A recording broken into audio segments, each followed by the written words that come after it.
Bismillahirrahmanirrahim. Assalamualaikum warahmatullahi wabarakatuh.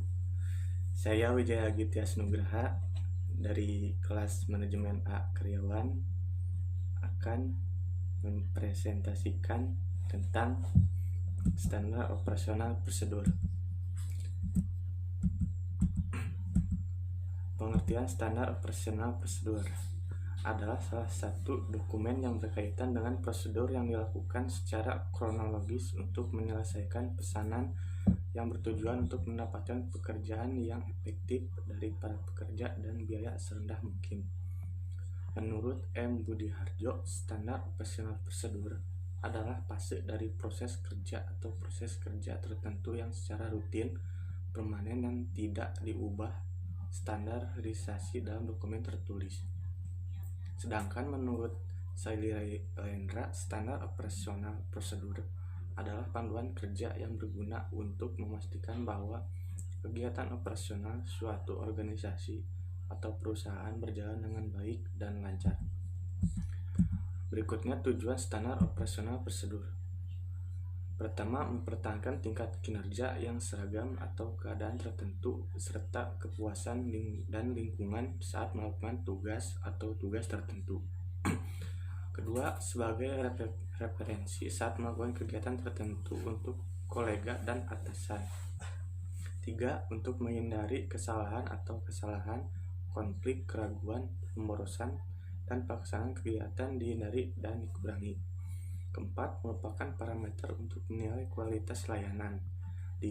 Menjadi lebih banyak jaminan untuk penggunaan energi dan sumber daya yang efisien dan efektif untuk menjalankan alur kerja, wewenang, dan tanggung jawab pejabat terkait. 7. Sebagai dokumen yang mengklarifikasi dan mengevakuasi proses kerja ketika terjadi kesalahan atau diduga terjadi kesalahan administrasi dan kesalahan administrasi lainnya, sehingga berfungsi sebagai pelindung rumah sakit dan karyawan.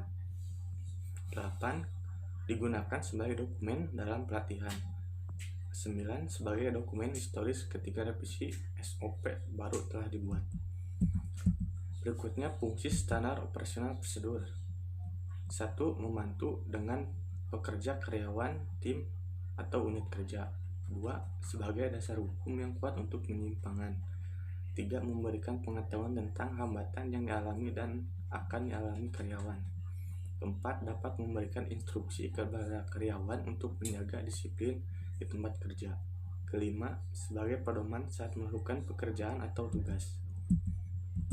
Selanjutnya prinsip standar operasional prosedur. 1. Konsistensi. 2. Kewajiban. 3. Peningkatan berkelanjutan. 4. Mengikat. 5. Setiap elemen memiliki peran penting. 6. Didokumentasikan. Jenis standar operasional prosedur. 1. Jenis SOP berdasarkan jenis kegiatan. SOP teknis adalah salah satu prosedur standar yang menggambarkan tentang sangat rinci kegiatan perangkat atau operator dengan peran atau posisi. SOP administrasi adalah prosedur standar umum yang tidak merinci kegiatan lebih dari satu perangkat atau pelaksana dengan lebih baik dari satu peran atau posisi. 2. Jenis SOP yang berdasarkan ruang lingkup dan kegiatan. Pertama, SOP mikro adalah kebagian berbeda dari SOP dan kegiatan yang merupakan kegiatan dari kegiatan makro yang lebih besar. SOP makro berisi beberapa SOP mikro yang mencerminkan bagian dari kegiatan, atau SOP makro integrasi dari beberapa makro yang membentuk serangkaian kegiatan SOP. Jenis SOP berdasarkan ruang lingkup dan kelengkapan kegiatan. SOP final adalah jenis SOP yang tergantung pada ruang lingkup kegiatan telah menghasilkan produk utama terbaru atau final. SOP parsial adalah SOP yang berdasarkan pada ruang lingkup kegiatan dan belum pernah menghasilkan produk utama akhir, sehingga kegiatan ini mengandung sejumlah kegiatan lanjutan. 4. SOP berdasarkan ruang lingkup dan kegiatan. SOP genetik didasarkan pada sifat dan kegiatan yang relatif sama dalam hal kegiatan SOP atau fase kegiatan implementasi. SOP khusus berdasarkan pada sifat dan kegiatannya sehubungan dengan perbedaan kegiatan SOP, fase kegiatan, aktor, pelaksana, dan tempat SOP berada diterapkan didasarkan. Berikut manfaat standar operasional prosedur. Pertama, sebagai standarisasi cara karyawan melakukan pekerjaan khusus untuk mengurangi kesalahan dan pengabaian. Kedua, SOP membantu karyawan untuk menjadi lebih mandiri dan tidak bertanggung jawab pada intervensi manajemen, sehingga lebih sedikit manajer yang melibatkan pelaksanaan proses sehari-hari. Tiga, tingkatan akuntabilitas dengan dokumentasikan tanggung jawab khusus saat melakukan tugas. 4. Buat ukuran kinerja standar disediakan karyawan cara nyata untuk meningkatkan kinerja dan memulai upaya. 5. Membuat materi pelatihan yang dapat membantu karyawan baru menyelesaikan pekerjaan dengan cepat.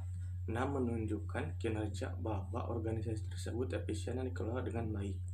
7. Memberikan pedoman untuk setiap karyawan di unit layanan setiap melakukan pengiriman layanan harian. Ke-8. Hindari implementasi tugas penyediaan layanan tumpang tindih. 9. Membantu menemukan kesalahan prosedural dalam pemberian layanan. Pastikan bahwa proses layanan berlanjut dalam situasi yang berbeda. Arti dan lambang dalam membuat standar operasional prosedur. Berikut adalah arti dan contohnya. Selanjutnya contoh standar operasional prosedur dan contohnya.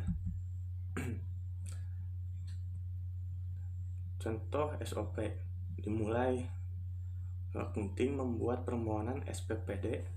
Permohonan SPPD melakukan reintegrasi SPPD ke dalam buku, menerima SPPD yang telah diregister kepada kebagian operasional, persatuan dan pengatangan SPPD ke bagian operasional, menerima SPPD yang telah disetujui bagian akunting, surat pemerintah perjalanan dinas kepada pegawai. Sekian dari saya. Assalamualaikum warahmatullahi wabarakatuh.